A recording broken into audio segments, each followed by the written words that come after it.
The Range Rover Sport brought New York City to a standstill when it was launched there in April this year, and it's easy to see why.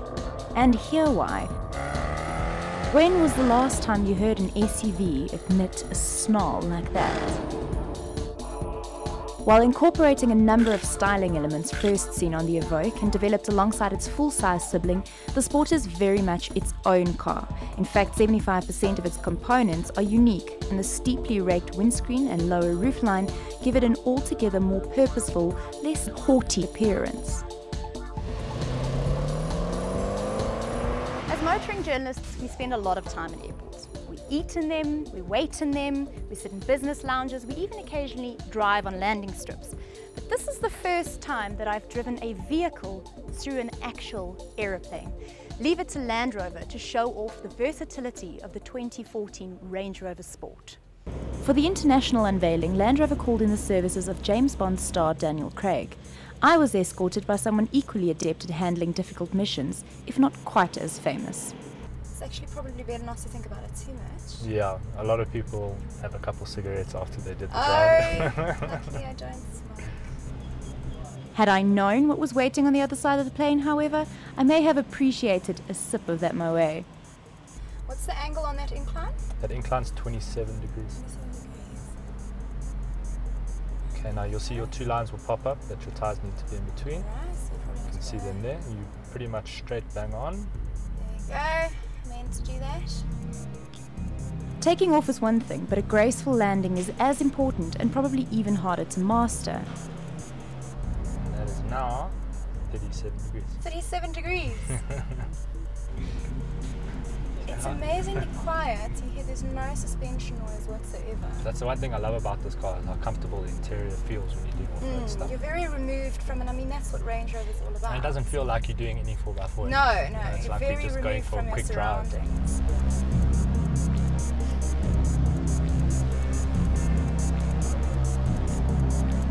Not content with having showcased the Sport's impressive approach and departure angles and gradient ability, Land Rover then tasked us with driving diagonally into another plane and through it at an incline.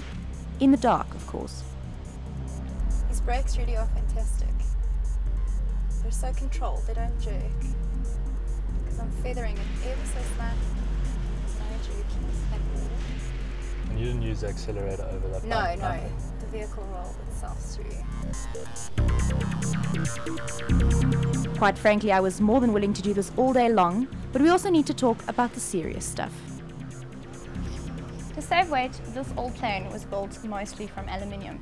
And with weight consideration such an essential part of efficiency in luxury SUVs, Land Rover has made the new Range Rover Sport from an all-aluminium monocoque chassis.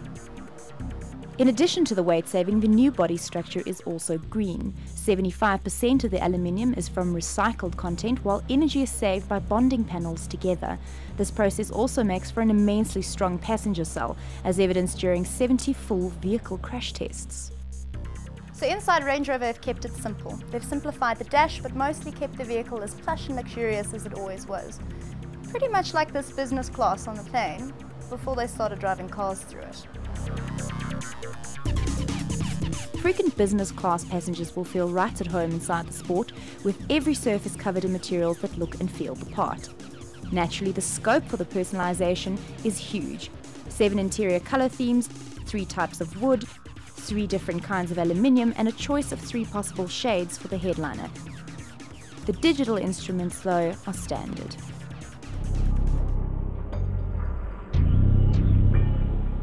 Land Rover have built a little experience for us to test this out, starting with a hill descent where the vehicle's running down by itself.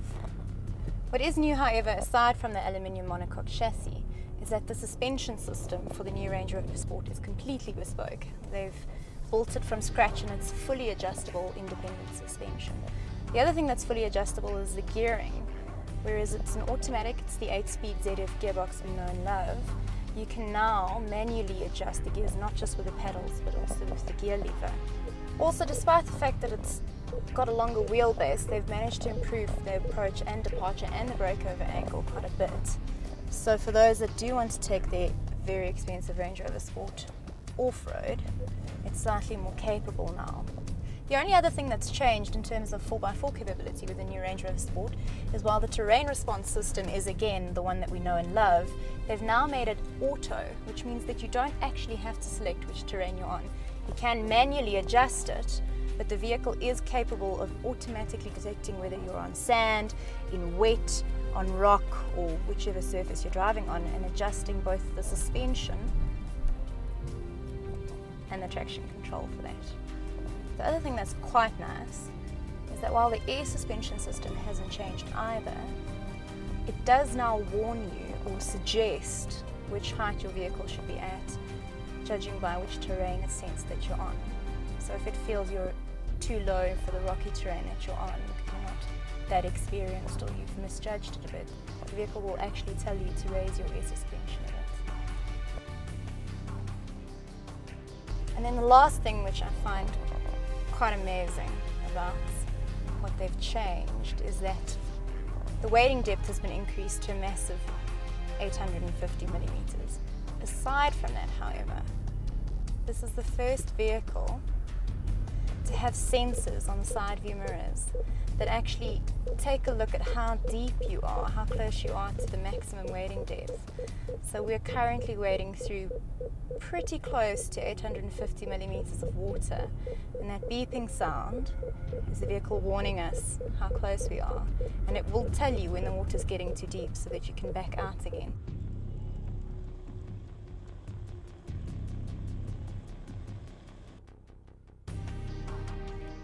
So we have no doubt that Land Rover already has a long waiting list for the new Range Rover Sport. And while it's off-road capable and apparently in-plane capable, these vehicles live on the open road. And the dynamic handling in the 2014 Range Rover Sport certainly lives up to the luxury SUV name. To prove it, we were let loose on the drag strip at the Rock Raceway to sample the Range Rover's accelerative prowess. Now we could really marvel at the supercharged V8's guttural roar and its astonishing thrust. 0 to 100 is yours in just 5.3 seconds in a 3-ton car. Those looking for a better all-round package would do well to consider the V6 supercharged version, which outperforms the outgoing 5-litre model yet sips far less fuel.